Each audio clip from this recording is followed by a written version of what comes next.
What's up mga idol? Stan Hardinger ready na, maglalaro na sa playoffs.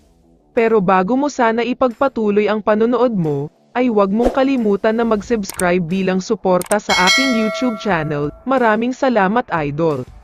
Sa tatlong teams na under sa San Mig Corporation, tanging Ginebra lang ang sigurado ng makakapasok sa playoffs. Hindi lang yan dahil kahit matalo sila sa next game nila kontra Meralco, sure pa din sila sa top 6.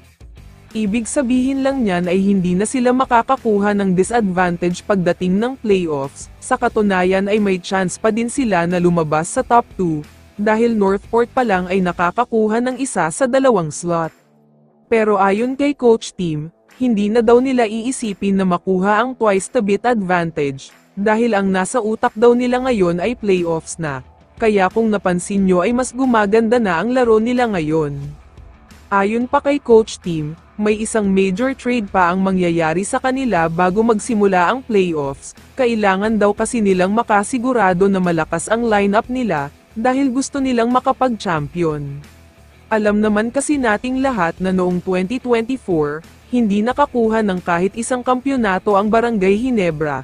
Kaya naman ayon kay Coach Tim ay confident siya, na itong 2025 na ang taon nila. Ang sinasabi nga ng mga sources na magiging additional player ng Ginebra, ito ay walang iba kundi si Christian Stan Hardinger. Nakipag-usap na daw kasi ang Ginebra sa Terra Firma, at mukhang payag naman ang mga ito. Nakita naman natin kung gaano kapangit ang pinakita ng Terra Firma ngayon, sila ang nasa number 13 ng standing.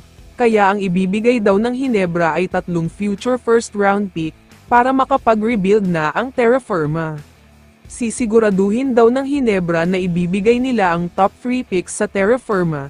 Ibig sabihin niyan ay may chance ang mga ito na makakuha ng sobrang magaling na player, dahil puro superstar in the making ang sasali sa PBA draft.